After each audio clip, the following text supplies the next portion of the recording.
Hello everyone, welcome in new lecture.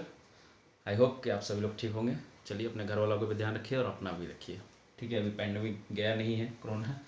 चलिए, ये है लेक्चर नंबर 13 और हम लोग प्रीवियसली जो लेक्चर आपके पास पहुंचा होगा उसमें हम लोग एजियोट्रॉप्स के बारे में डिस्कस कर रहे थे। ठीक है, एजियोट्रॉप्स में जो हम डिस्कस कर रहे हैं मेनली, उसमें हमने बोला है ये कि आपका जो लिक्विड और वेपर का जो कंसंट्रेशन है या कंपोजिशन है, ठीक है ना, वो क्या होता है, सेम होता है लिक्विड और वेपर में। ठीक है, कंपोजिशन क्या हो जाता है, सेम हो जाता है एट फिक्स क्या टेम्परेचर या बॉइलिंग पॉइंट पे बात जो भी कर रहे हैं। ठीक है, तो चलिए स्टार्ट करते हैं। हमने जो आपका देखा था, हमने जो देखा था एजियोट्रॉप के दो टाइप देखे थे। ठीक है, एक मैक्सिमम बॉइलिंग एजियोट्रॉप्स और एक मिनिमम बॉइलिंग एजियोट्रॉप्स। तो आज हम लोग मिनिमम बॉइलिंग एजियोट्रॉप्स के बारे में बात करेंगे। ठीक है, तो चलिए स्टार्ट करते हैं। Minimum boiling azeotropes. ठीक है, मिनिमम बॉइलिंग क्या बेटा, एजियोट्रॉप्स।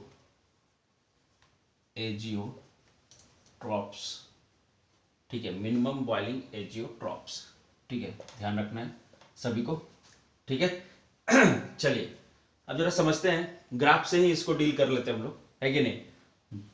तो देखो, मैं पहले एक ग्राफ बनाता हूं, उसी से इसमें बोला है कि मिनिमम बॉइलिंग, मतलब कहने का मतलब है कि जो बॉइलिंग पॉइंट ऑफ ए और बी से, ठीक है, जो सी, जो हमारा वेपर का और लिक्विड का, कहने का मतलब है जो बॉइलिंग पॉइंट बीच में जो आता है सी का बॉइलिंग पॉइंट, वो क्या होना चाहिए, कंपोजिशन का बॉइलिंग पॉइंट क्या होना चाहिए, कम होना चाहिए ए और बी से। ठीक है, ए और बी हमने मान लो सॉल्यूट और सॉल्वेंट लिया है, तो उससे हमारा कंपोजिशन का जो आपका क्या हो बॉइलिंग पॉइंट, वो क्या होना चाहिए, कम होना चाहिए। ये बात समझ में आ रही है सबको। देखो कुछ इस तरह से ध्यान देना, मैं यहाँ पे बना भी देता हूँ। ठीक है, यहाँ पे क्या लेते थे हम लोग, x से इक्वल टू मान लो 1 लिया, तो यहाँ पे x से इक्वल टू क्या हो जाएगा 0।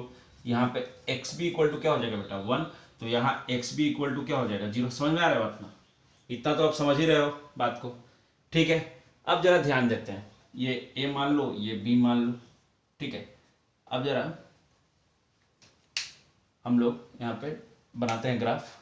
देखो ग्राफ जो होगा वो कुछ इस तरह से बनता है, ध्यान देना।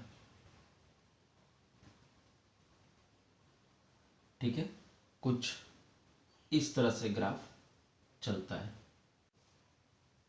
ये हमारा ग्राफ बन गया।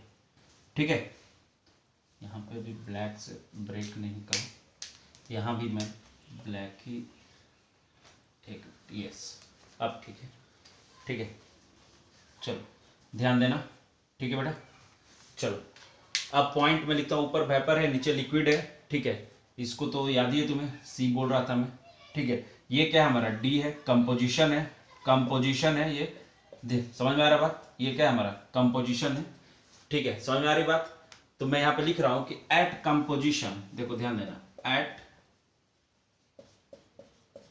कंपोजिशन। देखो यहाँ पे ए और बी से, अगर यहाँ पे ए और बी का, ए बॉइलिंग पॉइंट है और क्या है बी, बॉइलिंग पॉइंट ऑफ ए है यहाँ पे। ठीक है, बॉइलिंग पॉइंट ऑफ क्या है ए है, और यहाँ पे क्या है बॉइलिंग पॉइंट ऑफ क्या है बी है। तो देखो ए और बी से सी का कम है कहीं ना कहीं बॉइलिंग पॉइंट सी पॉइंट का। ठीक है, तो एट कंपोजिशन मैं क्या बोल रहा हूं D, at composition D, D X A mole fraction of X A equal to क्या mole fraction of Y A, and X B equal to क्या वाई बी। एक वेपर फेज के लिए है, एक लिक्विड के लिए है। ठीक है, समझ में आ रहा है बात। तो ए और बी दोनों से कम है बॉइलिंग पॉइंट यहाँ पे। समझ में आ रही बात, बॉइलिंग पॉइंट ए और बी से सी का क्या हो रहा है, कम हो रहा है। बट इस कंडीशन को ये भी क्या कर रहे हैं, सेटिस्फाई कर रहे हैं। ठीक है, minimum boiling point of azeotropes. जरा एक एग्जांपल से समझ लेते हैं हम लोग। ये हटा दूं, ये जो लिखा है हटा दूं, ग्राफ रहने देता हूं। तो ये पॉइंट ध्यान रखना है, प्लस में अगर मैं तुम्हें समझाऊं यहाँ पे, ठीक है, तो ध्यान देना है कि 95.63% ऑफ इथेनॉल, ऑफ क्या इथेनॉल, ठीक है, एंड 4.3 0.37% ऑफ क्या बेटा, वाटर, वाटर बाई मास बोल रहा हूं मैं, बाई मास, ठीक है। इथेनॉल बॉयल्स, इथेनॉल जो है आपका, इथेनॉल बॉयल्स एट क्या बेटा 70 अप्रोक्स मान लो 78.4 डिग्री सेल्सियस, ठीक है। और वाटर का तो तुम जानते ही हो, वाटर का बॉइलिंग पॉइंट क्या होता है 100 डिग्री सेल्सियस, समझ आ रही बात। बट यहां पे जब एजियोट्रॉप्स में बात होती है, बट इन एजियोट्रॉप्स, ठीक है, इसका बॉइलिंग पॉइंट बॉइल्स एट क्या, थोड़ा बहुत तो कम होगा ही, एट क्या 78.2 डिग्री सेल्सियस होता है। तो देखो दोनों से ही कम है, ए से भी कम है और बी से भी कम है। इसका मतलब है कि ये किसको, ये एग्जांपल किसको फॉलो कर रहा है, मिनिमम बॉइलिंग ऑफ एजियोट्रॉप्स को ये फॉलो कर रहा है। क्लियर है बात। चलो अब नेक्स्ट टॉपिक की तरफ चलते हैं हम लोग, ठीक है। चलिए नेक्स्ट टॉपिक की तरफ चल रहे हैं हम लोग, कॉलिगेटिव प्रॉपर्टी की तरफ थोड़ा देखते हैं कि क्या होता है कॉलिगेटिव प्रॉपर्टी। तो मैंने पहले भी आपको बताया कि जो कॉलिगेटिव प्रॉपर्टी है, जो कॉलिगेटिव प्रॉपर्टी है वो हमारा, जो कॉलिगेटिव प्रॉपर्टी है वो हमारा कहाँ पे आता है, जब सॉल्यूट क्या हो जाए नॉन वोलेटाइल, ठीक है, और सॉल्वेंट क्या है वोलेटाइल। इसका मतलब है कि ये किस सॉल्यूशन में आता है, जब सॉल्यूशन हमारा क्या हो, solution of a solid, of a क्या सॉलिड इन क्या बेटा लिक्विड, ठीक है, समझ में आ रहा बात। या इसको क्या बोलते हैं सॉल्यूशन विथ, इसको बहुत सारे बुक में सॉल्यूशन विथ क्या नॉन वोलेटाइल क्या सॉल्यूट, ठीक है। क्लियर है पॉइंट सभी को। चलो अब जरा देखते हैं इसमें, अगर मैं यहाँ पे कॉलिगेटिव प्रॉपर्टी, यहीं से कॉलिगेटिव प्रॉपर्टी आता है, ठीक है। कॉलिगेटिव प्रॉपर्टी क्या होता है, कॉलिगेटिव प्रॉपर्टी क्या होता है उसको अगर डिफाइन किया जाए, ठीक है, या कॉलिगेटिव प्रॉपर्टीज भी बोल सकते हैं, कोई दिक्कत नहीं है। तो प्रॉपर्टी, ध्यान देना, property of a liquid solution, property of a क्या लिखा हूं मैं लिक्विड, ठीक है, सॉल्यूशन यहां पे लिख देता हूं liquid solution, property of a liquid solution that depend on that depend on property of a liquid solution that depend on total number of क्या बेटा solute, total number of क्या solute particles, कंपाउंड की बात नहीं हो रही है, ध्यान देना, पार्टिकल्स की बात हो रही है। Total number of solute particles, इस पे ये जो वर्ड है ना, ये नंबर ऑफ सॉल्यूट पार्टिकल्स, इस पे बहुत ज्यादा ध्यान देना है, ठीक है। क्वेश्चन यहीं से गलती होना शुरू हो जाता है, बहुत लोग ध्यान नहीं देते हैं। पार्टिकल्स इन क्या solution, total number of solute particles in क्या सॉल्यूशन, एंड ये लाइन भी ध्यान रखना, एंड डज नॉट क्या does not depend on their क्या बेटा नेचर। अब नेचर से क्या मतलब हो रहा है, तो अब क्या होगा, नेचर का मतलब क्या होगा, यहां पे साइज हो सकता है, नेचर का मतलब क्या हो सकता है बेटा, साइज हो सकता है, ठीक है, शेप हो सकता है, और क्या हो सकता है चार्ज हो सकता है। अरे यार चार्ज न्यूट्रल हो या निगेटिव पॉजिटिव कुछ भी हो सकता है, ठीक है। तो इसी से नेचर का मतलब है कि नेचर ऑफ पार्टिकल कैसा कैसा हो सकता है, तो साइज शेप एंड क्या चार्ज। समझ में आ रही बात। अब जरा समझते हैं कि क्या प्रॉपर्टी से क्या मतलब है इनका, ठीक है, नेचर से क्या मतलब है, ठीक है। चलो हटा दूं, देखो समझना है इस बात को, ठीक है।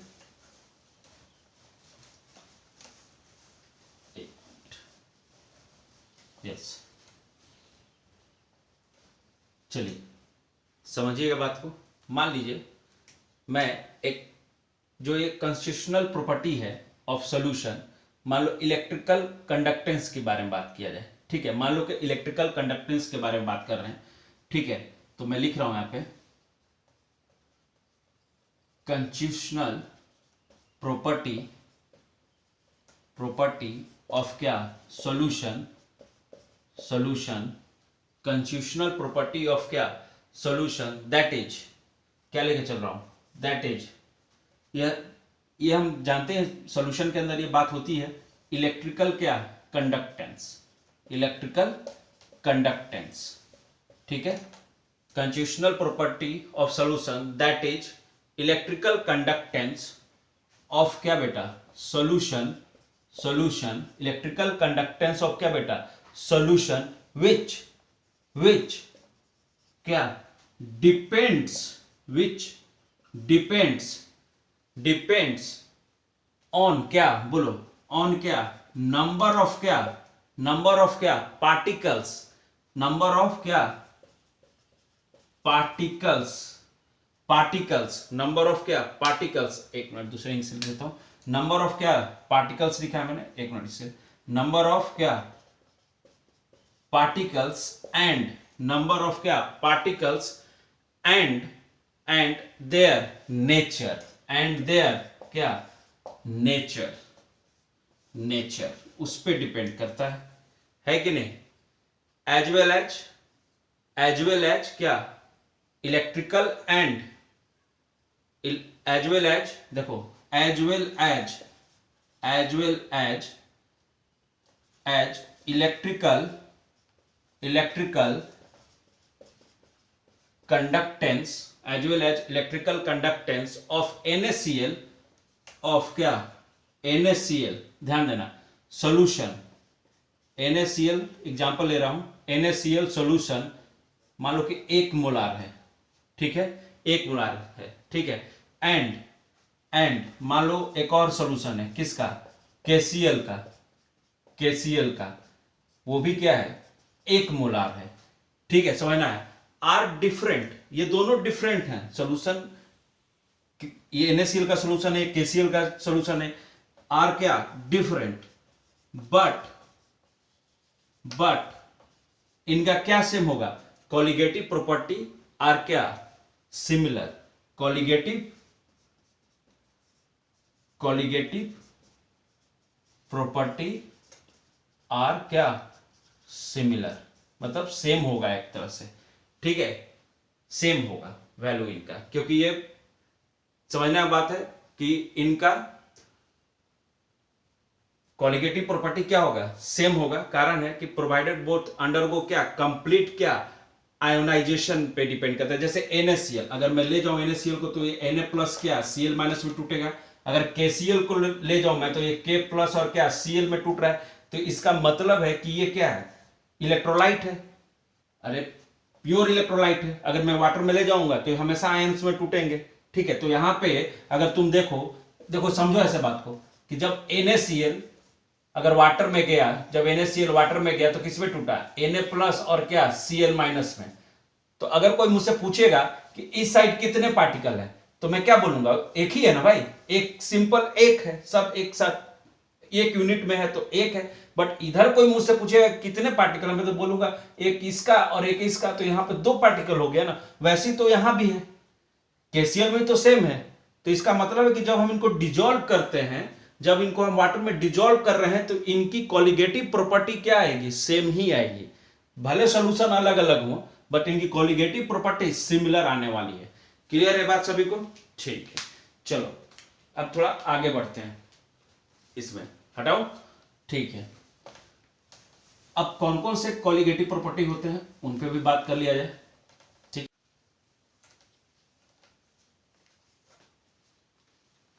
चलिए बेटा स्टार्ट करते हैं।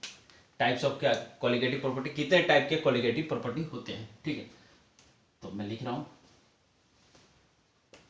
there are 4 colligative properties, there are 4 colligative properties of क्या solution, there are 4 colligative properties of क्या सॉल्यूशन। सॉल्यूशन के 4 कॉलिगेटिव प्रॉपर्टीज हैं, ठीक है। कुछ कुछ तो हम लोगों ने याद है, कुछ कुछ तो हम लोगों ने कहाँ पर डिस्कस कर लिया था, रॉल्स लॉ में ही कुछ उसके फॉर्मूला हम लोगों ने देख लिया था, जैसे relative lowering of vapour pressure, ये सब, ठीक है। तो चलो फर्स्ट जो है आपका, ठीक है, जो फर्स्ट है आपका वो है रिलेटिव, थोड़ा सा अलग कलर से लिख दूं, रिलेटिव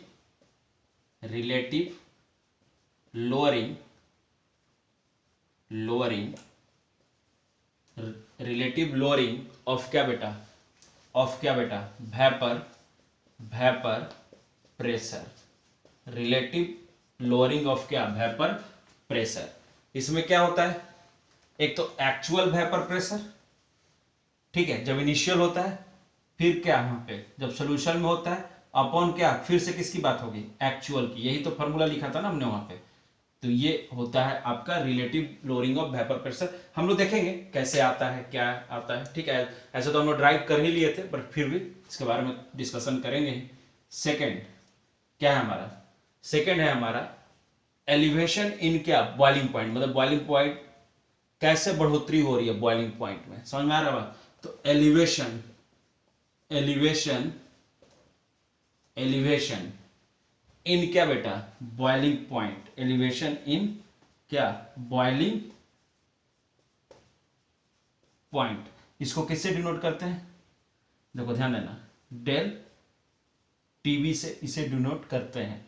चलो इसका फॉर्म, अगर मैं इसका भी यहां पर लिख दूं फॉर्मूला, ठीक है। तो एलिवेशन इन बॉइलिंग पॉइंट, ध्यान देने वाली बात यह है कि सॉल्यूशन का बॉइलिंग पॉइंट ज्यादा होता है किससे, सॉल्वेंट से। सॉल्यूशन का बॉइलिंग पॉइंट ज्यादा होगा यहाँ पे किससे, सॉल्वेंट से। तो ये सब पॉइंट थोड़ा ध्यान रखना इनिशियल स्टेज में, ठीक है। तो यहाँ पे मैं लिखूंगा टीवी ऑफ क्या सॉल्यूशन, पॉजिटिव आना चाहिए, टीवी ऑफ क्या सॉल्वेंट,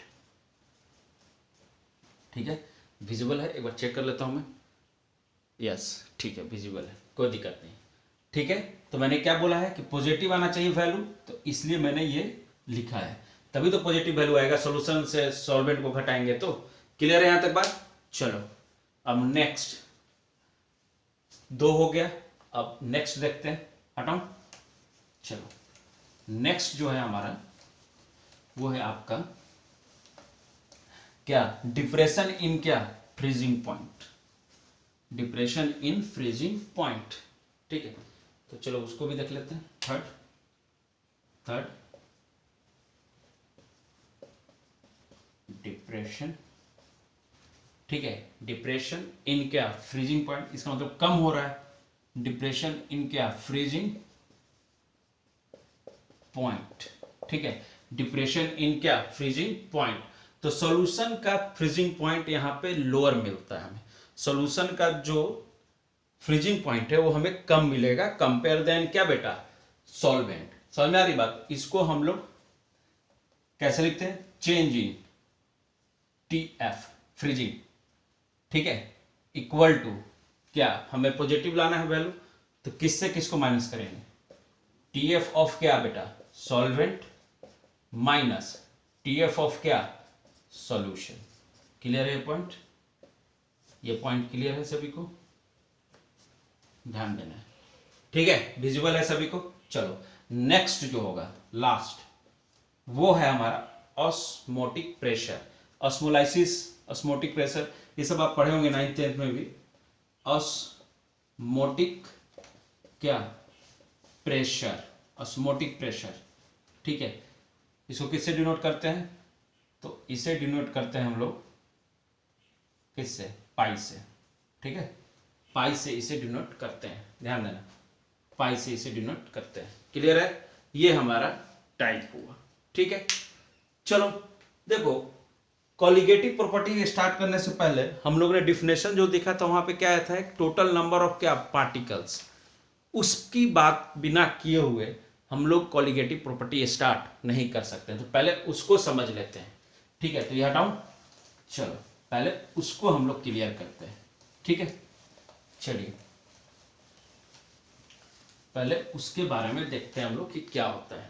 ठीक है, तो कॉलिगेटिव प्रॉपर्टी हम लोग स्टार्ट कर रहे हैं, बट उससे पहले उस लाइन के बारे में थोड़ा समझ लेते हैं। कॉलिगेटिव प्रॉपर्टीज किसके लिए? टोटल नंबर ऑफ क्या पार्टिकल्स के बारे में बात करेंगे अभी, कि क्या होता है, कैसे होता है, क्यों लिया जाता है। टोटल नंबर ऑफ क्या पार्टिकल्स। बहुत लोग कंफ्यूज होता है, क्वेश्चन बनाते समय बहुत लोग कंफ्यूज हो जाता है। ठीक है, तो देखो यहां पे देखो मैं लिख रहा हूं क्या, टोटल नंबर ऑफ क्या पार्टिकल्स। टोटल नंबर ऑफ क्या पार्टिकल्स, ध्यान देना। व्हेन वन मोल, समझो बात को, व्हेन मान लो मैं लिख रहा हूं कि when one mole NaCl, when one mole NaCl को क्या कर रहे हैं, dissolve in water. When one mole of क्या NaCl डिसॉल्व इन क्या बेटा वाटर, तो क्या क्रिएट करेगा, इट क्रिएट्स कितना, बोलो, इट क्रिएट्स 2 मोल पार्टिकल्स। क्या मैं ये लिख सकता हूं, इट क्रिएट्स 2 मोल्स क्या पार्टिकल्स। अब ये भी मैं समझाऊंगा कैसे। 1 मोल ऑफ क्या Na प्लस एंड क्या 1 मोल ऑफ क्या Cl माइनस, यही 1 मोल ऑफ क्या Na plus and 1 mole of क्या, दिख रहा है सबको बोर्ड पे, Cl माइनस। ठीक है, अब जरा देखो समझो बात को तुम कि ये सर कैसे लिख रहे हैं और कैसे हमें समझा रहे हैं। ठीक है, तो देखो यहीं से सब चीज डिफाइन होगा। ठीक है, तो ध्यान देना है। ठीक है, अब मान लो कि मैंने लिखा कि 1 मोल क्या NaCl, और कितना में बोला है, इन 1 mole of NaCl dissolve in 1 litre, लेके चलो 1 लीटर वाटर। ठीक है, ये है पूरा तुम्हारा स्टेटमेंट, समझना। ठीक है, 1 mole of NaCl dissolve in 1 litre of water, ये अंडरस्टैंड है। अगर 1 लीटर नहीं भी लिखे रहेंगे तो 1 ही लीटर रहेगा वहां पे। ठीक है, तो 1 लीटर क्या है, वाटर है, समझो। ठीक है, बहुत बढ़िया सर। तो यहां पे क्या लिखेंगे, इसका मतलब क्या होगा, कि इसका मतलब होगा कि यहां पे 1 मोलार ऑफ क्या है NaCl सॉल्यूशन। इसका मतलब तो यही हुआ ना कि यहां पे 1 मोलार ऑफ क्या है NaCl सॉल्यूशन।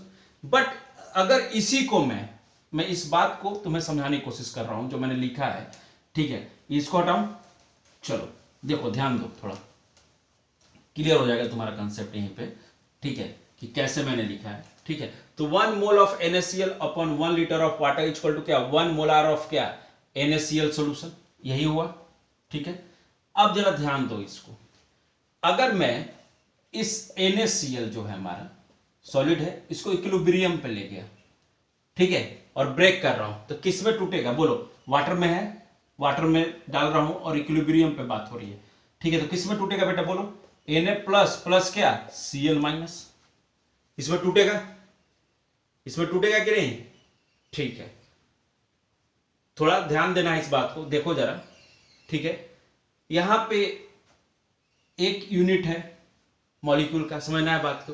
बट यहां पे तो डिफरेंट क्या रहे हैं पार्टिकल्स आ रहे हैं, यहां पे तो डिफरेंट पार्टिकल्स आ रहे हैं, एक केटायन है और एक एनायन है, समझ में आ रहा है। न्यूट्रल मॉलिक्यूल से जैसे ही हम न्यूट्रल मॉलिक्यूल को वाटर में, ये न्यूट्रल ही है ना अभी फिलहाल, तो जैसे ही हम इसको वाटर में ले जा रहे हैं इक्विलिब्रियम पे, तो ये हमें चार्ज आयन दे रहा है। ठीक है, आयंस आ सकते हैं न्यूट्रल से, जैसे उनको पार्टिकल में ब्रेक कर रहे हैं। तो कहने का मतलब है कि when we dissolve in NaCl in water, हमें क्या मिल रहा है, 2 पार्टिकल मिल रहे हैं, एक अलग Na प्लस हाइड्रेटेड पार्टिकल्स अलग मिल रहा है, और Cl माइनस हाइड्रेटेड पार्टिकल्स हमें अलग मिल रहे हैं। देख लो, समझ में आ रही बात कि नहीं, अलग होगा, दोनों अलग अलग रहेंगे, है कि नहीं। तो अगर मैं समझो यहां पे हटाऊं, ये पॉइंट हटाऊं, तो तुम्हें समझना ये बात है कि इफ NaCl इज क्या fully dissociated if NaCl is fully क्या dissociated, if NaCl is fully dissociated, ठीक है, जो भी इस टाइप के सॉल्ट होंगे, जो भी इस टाइप के सॉल्ट होंगे, ठीक है, या कंपाउंड होंगे, जो भी तुम बोलो, जो फुल्ली डिसोसिएट कर जाएंगे, माने पूरी तरह आयंस में ब्रेक कर जाएंगे, तो इनको हम लोग क्या बोलते हैं, इनको हम लोग क्या बोलते हैं, इनको हम लोग क्या बोलते हैं, इलेक्ट्रोलाइट्स बोलते हैं। इनको हम लोग क्या बोलते हैं बेटा, इलेक्ट्रोलाइट्स बोलते हैं। ठीक है, तो यहीं से हम लोग क्या कैलकुलेट कर सकते हैं, टोटल कंसंट्रेशन ऑफ पार्टिकल भी यहीं से कैलकुलेट कर सकते हैं, टोटल कंसंट्रेशन ऑफ पार्टिकल। तो टोटल कंसंट्रेशन ऑफ पार्टिकल क्या लिखूंगा मैं, बोलो क्या लिखूंगा, मैं लिखूंगा कि सर लिखेंगे हम लोग कि 1 मोल Na प्लस सर और 1 मोल सर आप लिख दो Cl माइनस सर, यही होगा सर। इन क्या 1 लीटर, इन क्या 1 लीटर ऑफ वाटर लिख सकते हैं, ये पॉइंट लिख सकते हैं हम लोग। तो कितना आएगा समझो, कंसंट्रेशन के टर्म में इसका वैल्यू कितना आना चाहिए, देखो यहां पे लिख दो कंसंट्रेशन के टर्म में ये जो पॉइंट लिखे हैं कि 1 mole of Na plus 1 mole of Cl minus in 1 litre of water. इसका कहने का मतलब क्या, मैंने क्या लिखा है कि 1 मोल क्या Na प्लस क्या 1 मोल ऑफ क्या बेटा Cl माइनस डिवाइडेड बाई क्या 1 लीटर ऑफ क्या वाटर, H2O लिख देता हूं। तो इसका मतलब है कि कितना मोलार आएगा, इसको हटाओ, देखो कितना मोलार आ जाएगा, समझो कितना मोलार आएगा, 2 मोलर वैल्यू आ जाएगा। चेंज हुआ कि नहीं, चेंज हुआ कि नहीं, पहले तो एक ही मोलर वैल्यू आ रहा था ना NaCl का बेटा, पहले तो एक ही मोलर आ रहा था, बट जैसे ही ये पूरी तरह वाटर में डिसोसिएट हुआ, मतलब इलेक्ट्रोलाइट्स में कन्वर्ट हुआ, तो मेरा वैल्यू अब क्या आने लगा है 2 मोलर। चेंज हो गया कि नहीं, कंसंट्रेशन में चेंजेज हुआ कि नहीं, हुआ ना। जैसे n में चेंजेज हुआ, मतलब नंबर ऑफ क्या पार्टिकल्स में चेंज हुआ, मतलब वैल्यू चेंज हुआ, मतलब पहले कितने पार्टिकल्स थे, एक। अगर मैं NaCl को कंसीडर करूं तो सिर्फ एक ही है ना यहाँ पे वैल्यू n का, बट यहां पे कंसीडर करूं तो n का वैल्यू कितना है 2 है, तो इसका मतलब वैल्यू यहां पे चेंज हो गया है। इसी के चलते n का वैल्यू चेंज, तो आपका किसका वैल्यू चेंज, कंसंट्रेशन का भी वैल्यू चेंज। क्लियर है बात, चलो अब आगे देखते हैं बेटा। ठीक है, तो ये तो इलेक्ट्रोलाइट्स हो गया, ठीक है, पहला जो डिसोसिएट कर जाए पूरी तरह उसको क्या बोलते हैं हम लोग, इलेक्ट्रोलाइट्स बोलते हैं। ठीक है, चलो अब दूसरा केस, ये केस 1 है हमारा, ये केस 1 लिख के चलो कि ये केस 1 हुआ जिसमें क्या फॉर्म किया, इलेक्ट्रोलाइट्स की फॉर्म किया, जहां पे NaCl फुल्ली क्या कर गया, डिसोसिएट हो गया, पूरी तरह ब्रेक डाउन हो गया, पूरी तरह टूट गया, किसमें, वाटर में। चलो अब आगे बढ़ते हैं, ये तो क्लियर हुआ होगा। चलो इसीलिए कंसेप्ट इंपॉर्टेंट है थोड़ा सा, आयनिक इक्विलिब्रियम का फील आता है यहाँ पे, ठीक है ना। जैसे आयनिक इक्विलिब्रियम का बात होगा सबका हालत खराब, अरे सर अभी तो बच के आए हैं उससे 11th में, फिर से उसके बारे में बात कर रहे हैं। ठीक है, अब केस 2 देखते हैं इसमें, ठीक है, टाइप 2 देखते हैं। टाइप 2 देखो, केस उसको भी टाइप 1 कर लो, ये टाइप 2 हो गया। तो मान लो कि अब मैं कुछ इस तरह का ले रहा हूं कि when 1 मोल शुगर, अब शुगर ले रहा हूं, when 1 mole sugar dissolve in क्या वाटर, मतलब समझो कितना है, हमेशा अंडरस्टूड है वहां पे 1 लीटर, ठीक है, इन वाटर, तो क्या क्रिएट करेगा, तो मैं लिखूंगा it create only 1 mole, it create only, देखो ध्यान दो, इट क्रिएट ओनली 1 मोल क्या शुगर पार्टिकल। ऐसा क्यों सर, यहां पे ऐसा क्यों बोल रहे हैं आप कि अगर शुगर को मैं वाटर में डिजोल्व करूं सर तो ये सेम 1 मोल शुगर पार्टिकल दे देगा, ऐसा क्यों, वहां तो ऐसा नहीं हो रहा था सर, वहां तो कन्वर्ट हो जा रहा था, क्योंकि वहां पे इलेक्ट्रोलाइट्स था। ये शुगर जो है, ये कैसा है, नॉन वोलेटाइल है, इसका मतलब ये वाटर में वोलेटाइल नहीं है, नॉन वोलेटाइल है। इसका मतलब है कि ये किस तरह बिहेव करेगा, नॉन इलेक्ट्रोलाइटिक की तरह बिहेव करेगा, नॉन इलेक्ट्रोलाइट की तरह ये बिहेव करेगा। ठीक है, ये बिहेव लाइक क्या, नॉन इलेक्ट्रोलाइट। क्लियर है बात, समझ में आ रही बात। तो शुगर का फॉर्मूला भी तो हम जानते हैं ना, क्या होता है बोलो, शुगर का फॉर्मूला क्या होता है हमारा, बोलो C12H22O11। तो ये ध्यान रखना है, ठीक है, क्योंकि ये ब्रेक डाउन नहीं होगा कहाँ, वाटर में। कारण क्या है, ये ब्रेक डाउन वाटर में क्यों नहीं होता है, कारण है क्योंकि ये कोवलेंट मॉलिक्यूल होता है। ये इजिली वाटर में ब्रेक डाउन नहीं होता है क्योंकि ये कोवलेंट मॉलिक्यूल होता है, ठीक है। इसी कारण से इसे नॉन इलेक्ट्रोलाइट भी बोला जाता है। समझना है बात को, क्लियर है सभी को ये पॉइंट, सभी को ये पॉइंट क्लियर है। तो अगर कंसंट्रेशन की बात कर दे यहीं पे, अगर हम कंसंट्रेशन की बात कर दूं मैं यहीं पे, किसकी बात कर दूं, कंसंट्रेशन की बात करूं, ठीक है। कोवलेंट मॉलिक्यूल है इसलिए इजिली क्या नहीं करता है, ब्रेक नहीं करता है, किसमें ब्रेक नहीं करेगा, इन क्या, वाटर।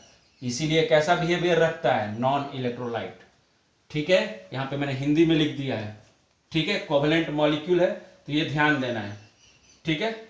चलो नॉन इलेक्ट्रोलाइटिक बिहेवियर रखता है। चलो अब देखते हैं जरा हम लोग कंसंट्रेशन पे भी बात कर लेते हैं यहां पे, ठीक है, कंसंट्रेशन वाली बात कर लेते हैं। तो ध्यान देना, सो कंसंट्रेशन ऑफ क्या बेटा, सो कंसंट्रेशन ऑफ क्या, शुगर C12H22O11 कितना था, 1 मोल। वाटर कितना था, 1 लीटर, समझो। अब यहां पे कंसंट्रेशन ऑफ पार्टिकल का भी बात कर लेते हैं। तो कंसंट्रेशन ऑफ किसके पार्टिकल का, शुगर का, क्योंकि उसी पे डिपेंड कर रहा है ना हर चीज। तो 1 मोल और क्या, 1 लीटर, ठीक है। देखो कंसंट्रेशन भी सेम, और जब पार्टिकल आ रहा है तो उसका भी कंसंट्रेशन क्या है, कंसंट्रेशन दोनों का क्या है, सेम है। कंसंट्रेशन दोनों का क्या है, सेम है, क्योंकि ये अभी बात किया हमने कैसा है, नॉन इलेक्ट्रोलाइट वाला ये कंपाउंड है, ठीक है, या मॉलिक्यूल है। इसका मतलब है कि ये वाटर में इजिली डिसॉल्व नहीं होता है, ठीक है, समझ में आ रही बात। ये आयंस में ब्रेक नहीं करेगा, फुल्ली डिसोसिएटेड नहीं होता है, कंप्लीट ब्रेकडाउन नहीं होता है। कंप्लीट ब्रेकडाउन से मैंने कहने का मतलब क्या है, पूरी तरह डिसोसिएट हो जाए, उसमें आयंस में ब्रेक कर जाए, ठीक है। तो ये 100% डिसोसिएशन नहीं है इसका, इसलिए नॉन इलेक्ट्रोलाइटिक होता है। तो इसलिए इसका कंसंट्रेशन जो यहां पे होगा इन द कंपाउंड फॉर्म या मॉलिक्यूल फॉर्म, वही कंसंट्रेशन क्या होगा जब पार्टिकल में होगा। क्लियर है बात बेटा यहां पे, ठीक है, कोई दिक्कत नहीं। चलो अब एक और टाइप थर्ड देख लेते हैं। अरे तुम लोग ने आयनिक में पढ़ा होगा ना, आयनिक में पढ़ा होगा इलेक्ट्रोलाइट, नॉन इलेक्ट्रोलाइट, और एक ऐसे भी तो होते हैं जो थोड़ा बहुत डिसोसिएट करते हैं, जैसे क्या, एसिटिक एसिड वगैरह, ठीक है। तो टाइप थर्ड देख लेते हैं। टाइप थर्ड, व्हेन, चलो उसी के बारे में बात कर रहा हूं, व्हेन CH3COOH, समझना, इज डिसॉल्व इन कहां, when CH3COOH is dissolved in water, a fraction, ऐसे लिखो, a fraction of it dissociate, so increasing the क्या, नंबर ऑफ क्या, पार्टिकल, फ्रैक्शन में डिसोसिएट होता है, बहुत कम मात्रा में डिसोसिएट होता है, वीक एसिड है ना, है कि नहीं। तो जैसे ही मैं इसको लूंगा CH3COOH इक्विलिब्रियम पे, जैसे ही मैं इसको लूंगा, किसमें ब्रेक करता है बेटा, CH3COO माइनस प्लस क्या, H प्लस। देखो तुम यहां पे ध्यान दो, यहां पे ध्यान दो, 2-3 चीजें आ गई। एक तो ये हम जान गए हैं कि सर ये वीक इलेक्ट्रोलाइट है, ये तो हम पढ़ते आ रहे हैं, हमें कोई यहाँ पे दिक्कत नहीं है इस बात में, वीक इलेक्ट्रोलाइट है। प्लस में सर यहां पे ध्यान देने वाली बात है सर कि ये तो न्यूट्रल मॉलिक्यूल है सर, ये तो सर ये न्यूट्रल मॉलिक्यूल है, ये न्यूट्रल मॉलिक्यूल है, और यहां पे सर केटायन, यहां पे सर केटायन, और एक मिनट उल्टा लिख दिया, यहां पे सर एनायन और ये सर केटायन है, ठीक है। तो फिर सर यहां पे कैसे हम कंसंट्रेशन वगैरह फाइंड आउट करेंगे, किसके रिस्पेक्ट में बात करें, ठीक है ना, क्योंकि ये तो केटायन एनायन दोनों में डिसोसिएट हो रहा है, ठीक है। तो इसी के लिए, इसी सब कंसेप्ट के लिए आपका कौन सा फैक्टर आया है, वैन टॉप फैक्टर, जो कि इसके बाद हम लोग पढ़ेंगे, ठीक है। तब हम लोग बाकी सब कॉलिगेटिव प्रॉपर्टी स्टार्ट करेंगे, चाहे वो RLVP हो, रिलेटिव लोअरिंग ऑफ क्या, वेपर प्रेशर, ठीक है, चाहे आपका और भी जो प्रॉपर्टी है वहां पे, ठीक है, डिप्रेशन ऑफ फ्रीजिंग पॉइंट वगैरह, ये सब हम लोग वैन टॉप फैक्टर जो इसके बाद है उसी के बाद हम लोग वो सब पढ़ेंगे, क्योंकि बहुत इंपॉर्टेंट है वैन टॉप फैक्टर। क्या होता है कि बाकी जगह पे वैन टॉप फैक्टर जो है वो लास्ट में पढ़ाया जाता है, जबकि उसकी जरूरत पहले है। पहले हम इसके बारे में तो जाने कि टोटल नंबर ऑफ पार्टिकल्स कैसे निकालते हैं, कैसे हम उसको कैलकुलेट करते हैं, कितने टाइप के पार्टिकल्स को हम बांट सकते हैं कितने टाइप पे। तो हमने यहाँ पे 3 टाइप में बांट दिया है। पहला क्या हमने देखा, इलेक्ट्रोलाइट, फिर नॉन इलेक्ट्रोलाइट, और एक क्या, वीक इलेक्ट्रोलाइट, मतलब ये पार्सली डिसॉल्व करते हैं, आपने पढ़ा होगा इंग्लिश में बेटा, ठीक है। तो हम लोग नेक्स्ट लेक्चर में बेटा आपका शुरू करेंगे क्या, वैन टॉप फैक्टर, उसके बाद बाकी कॉलिगेटिव प्रॉपर्टी के बारे में बात करेंगे। चलिए मिलते हैं नेक्स्ट लेक्चर में, तब तक के लिए थैंक यू।